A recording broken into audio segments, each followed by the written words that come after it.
आपके यहाँ तो पद ऐसे ही बांटे जा रहे हैं, आपके यहाँ तो कैबिनेट लिस्ट भी बहुत जल्दी आ जाएगी, मैं उम्मीद कर रही हूँ इस बात का। बस एक बात की श्योरिटी और दे दीजिए, आप सब लोग बड़ी श्योरिटी दे रहे हैं, एक बात की श्योरिटी और दे दीजिए, चुनाव नतीजे आने के बाद कोई आरोप तो नहीं लगाएंगे वकार साहब पर और उनकी पार्टी पर? वो तो करना चाह रहे थे गठबंधन, लेकिन आप पता ना किसकी बुद्धि से चल रहे हैं, जैसा अभी वकार साहब कह रहे हैं। नहीं, हम अपनी बुद्धि से चल रहे हैं, हमें किसी की बुद्धि की जरूरत नहीं है, हमें दिल्ली से चलने की जरूरत नहीं है। जो लोग चल रहे हैं दूसरे के डिक्टेशन पे, वो अपने बारे में सोचे, हम लोग बिल्कुल नहीं चलते हैं। और उनकी पार्टी, उनका विचार, उनको मुबारक। हाँ। हमें नहीं भैया, हमारे बिहार को जो हालात है वो हम जानते हैं। आप अपना देख लो, आप महाराष्ट्र से लेकर हर जगह से चिपटे जा रहे हो, और आपको लगा कि देश में एक मुसलमानों की राजनीति हम खड़ा करेंगे। नहीं, लेकिन अकरम साहब, ये सवाल तो मैं अब आपसे पूछूंगी। ये मैंने एमवाई का जिक्र किया, सुनिए, एमवाई का जिक्र किया और एम पर फोकस हो गई तो आप तो नाराज हो गए अकरम जी? भाई जितना अधिकार आपका है एमवाई पर, जितना अधिकार आपका है वोटर्स पर, भाई उतना अधिकार वकार साहब का भी है ना। सुनिए प्लीज अकरम जी, अब देखिए खुद ही आप एम की डेफिनेशन देने लगे मुझे। आप क्यों इतना परेशान हो गए? मैंने तो सिर्फ वकार साहब से सवाल पूछा था। परेशान कर रहे हैं क्या एआईएमआईएम वाले आपको? जहन में आ रहा है इसका मतलब? हम परेशान नहीं होते, राष्ट्रीय जनता दल परेशान नहीं होता, किसी से नहीं होता है। नहीं, वो दिखा ना अभी, जैसे एमवाई की बात की आप नाराज हो गए। आपकी आवाज आपकी थोड़ी कम आ रही थी, इसलिए मैं तो नहीं, वो तो कम आएगी, अब वो कम आएगी सर, मैं समझ रही हूँ। एक छोटा सा काउंटर कर दीजिए वकार साहब, फिर बाकी मेहमानों के पास जा रही हूँ। असीम वकार जी, इस मुगालते में मत रहिए कि आपको वोट मिल जाएगा, कहते रहेंगे आप बाहरी हैं, बाहरी ही रहेंगे।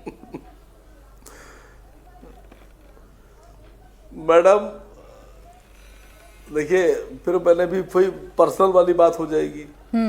मैं इनको जानता नहीं, बिहार इनको जानता नहीं, इनकी विधानसभा इनको जानती नहीं, इनकी लोकसभा इनको जानती नहीं। ये बात करेंगे सदवैसी पर वासिम वकार से। नहीं, पार्टी तो जानती है वकार साहब। मसला ये है कि बात करने के लिए भी तो एक चेहरा और एक ताकत चाहिए ना, बात में वजन चाहिए मैडम। इनकी बात तो खुद तेजस्वी नहीं सुन रहा होगा। Your leader cannot talk to me like this, please. आप अपने हद में रह के बात करें। हमारे अंगने में तुम्हारा क्या काम हम नहीं बता रहे अभी। एक कलई खोल देंगे आपकी पार्टी की और आपके विचारधारा। आरजेडी के सभी प्रवक्ता यही सब जानते हैं।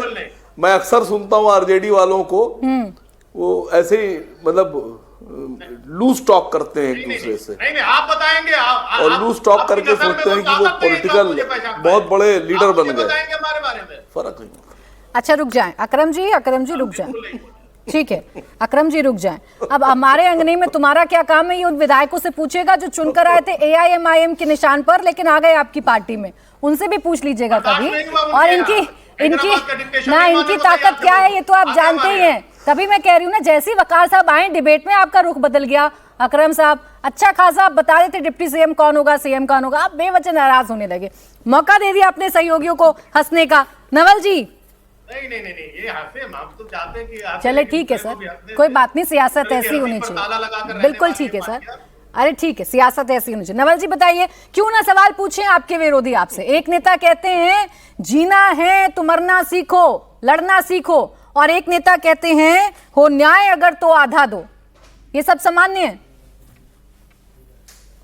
देखिए, शायद आपका इशारा चिराग पासवान जी की ओर है। जी बिल्कुल। चिराग पासवान जी युवा नेता हैं, केंद्र सरकार में मंत्री हैं, और बिहार में युवाओं को मोटिवेट करने की बड़ी महत्वपूर्ण जिम्मेवारी माननीय चिराग पासवान जी के कंधों पर है। चिराग पासवान जी एक जिम्मेवार राजनेता हैं। हर एक नेता की अपनी शैली होती है, किसी को कविताई अच्छी लगती है, कोई सीधे सीधे शब्दों में बयान।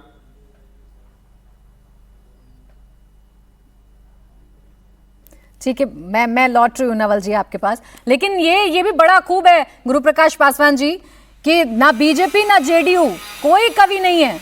सारे जितने कवि हैं वो या तो जीतन राम मांझी की पार्टी से निकल कर आ रहे हैं या चिराग पासवान की पार्टी से निकल कर आ रहे हैं। देखिए, अब मैं बोलूंगा तो आप कहिएगा मैं रिपीट कर रहा हूँ। स्वर्गीय अटल बिहारी वाजपेयी जी से बड़ा कोई कवि हुआ है क्या?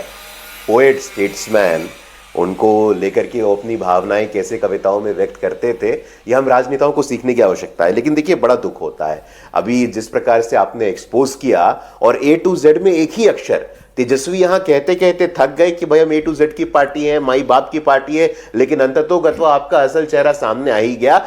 एम को लेकर के इतनी ज्यादा खुजली मच गई, एम को लेकर के इतनी सेंसिटिविटी मच गई। ये दिखाता है कि भाई पूरा बिहार आपकी चिंता है ही नहीं, आपको बिहार के 13 करोड़ लोगों की चिंता है ही नहीं।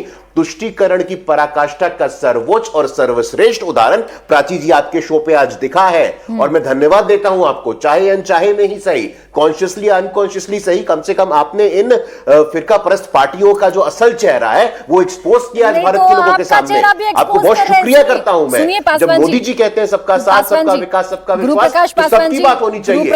एम के नाम पे बाप रे बाप, एम कहीं नहीं चले जाए, एम कहीं नहीं चले जाए, विचित्र होता है भाई। आप बिहार के 13 करोड़ की बात करो। अगर आपको मेरी आवाज जा रही है, आपने मुझे तो शुक्रिया कह दिया, एक शुक्रिया लगे हाथ प्रशांत किशोर जी को भी कह दीजिए, वो भी तो घूम घूम के सच्चाई बता रहे हैं। बंद कमरे की डील पूरे बिहार को बता रहे हैं घूम घूम के। नहीं, देखिए, देश में संविधान है, देश में रूल ऑफ लॉ है, देश में जुडिशियल प्रोसेस है। अभी हमारा देश संविधान से ही चलता है। प्रशांत जी या उनके पार्टी की अब एक मॉडल है, प्राची जी, दिल्ली में भी एक मॉडल आया था, क्या हुआ उसका?